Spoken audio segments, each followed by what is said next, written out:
Oui, le vaccin pourrait également réduire la sévérité du Covid-19. Grâce à cette vaccination contre la grippe, on va réduire un risque de façon significative. Pour une fois qu'on a de l'avance sur le virus, qu'on pourrait anticiper quelque chose et surtout désengorger éventuellement les hôpitaux, faisons-le.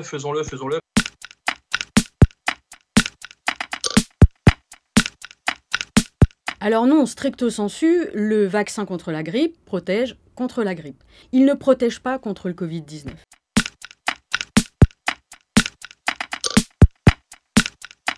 Cependant, il y a des études scientifiques qui suggèrent, et qui doivent être encore confirmées avec d'autres études, que le fait de se vacciner contre la grippe stimule le système immunitaire et fait ce qu'on appelle un entraînement du système immunitaire. Cet entraînement permettrait que, en cas d'infection par la Covid-19, les personnes développent une réaction immunitaire et inflammatoire normale face à l'infection, qui resterait contrôlable et maîtrisable, et donc qui n'entraînerait pas les tableaux catastrophiques au niveau pulmonaire ou cardiaque, qui entraînent ces formes très sévères et qui font passer les patients en réanimation.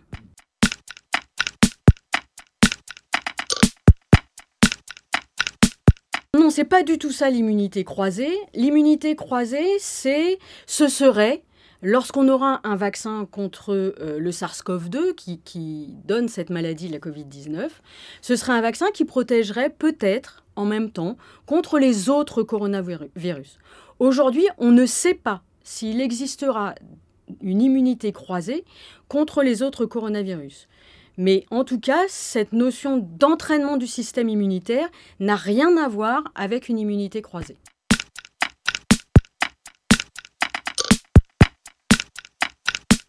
C'est presque vrai, c'est-à-dire qu'effectivement, on a jusqu'à maintenant, on n'a toujours pas de vaccin contre aucun coronavirus. Cela dit, depuis 2012, et son émergence chez l'humain, il y a eu le MERS-CoV, qui est un coronavirus qui circule au Moyen-Orient, qui a émergé donc en 2012. Et depuis ce temps-là, il y a quelques équipes de recherche qui essayaient de développer un vaccin contre le MERS-CoV. Et ces premiers essais, ces premières recherches, ont permis de démarrer les recherches sur la vaccination contre le SARS-CoV-2.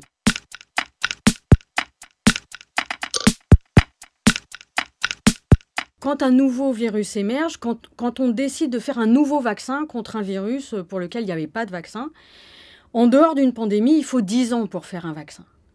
Là, les essais vaccinaux sont en route et donc il y a déjà des études qui sont en train d'être faites. Alors, il faut bien voir que ce vaccin contre le SARS-CoV-2, ce sont les plus grands laboratoires pharmaceutiques qui se sont mis sur ce vaccin et qui utilisent des technologies qu'on connaît déjà, dont on a l'habitude, dont eux ont l'habitude, à la fois pour la production industrielle, mais aussi pour les effets indésirables qu'ils peuvent engendrer.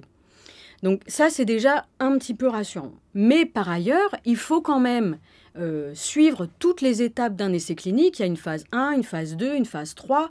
On teste ces vaccins sur des échantillons de population de plus en plus importants pour s'assurer à la fois que le vaccin ne rend pas malade les personnes qu'on vaccine, mais aussi qu'il est efficace et qu'il protège les personnes qu'on vaccine. Et ça prend du temps.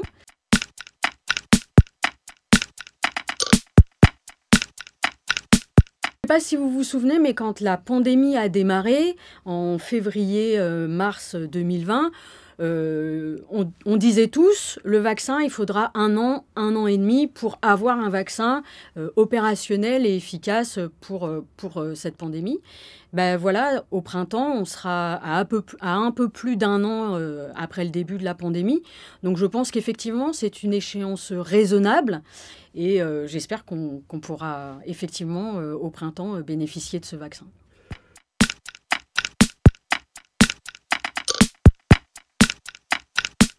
Cet essai vaccinal pour lequel un accident grave a été constaté, justement, c'est un essai qui utilise une technologie vaccinale qui n'a jamais été utilisée jusqu'à aujourd'hui.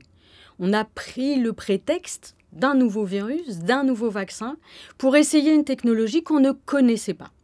Du coup, on constate un effet indésirable grave.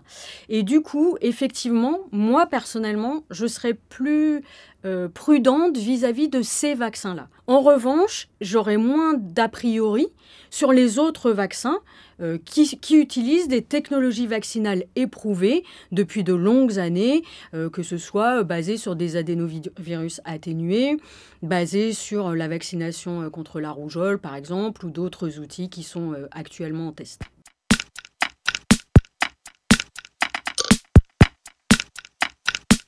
Il y a eu des recommandations qui ont été faites par le comité scientifique qui conseille le président de la République.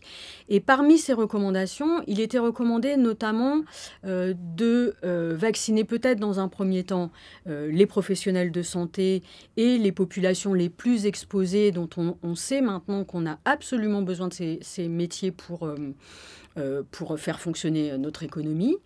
Probablement qu'il faudra aussi vacciner très rapidement les populations les plus fragiles et notamment les personnes âgées. Mais assez vite, il faudra qu'on puisse proposer cette vaccination à l'ensemble de la population.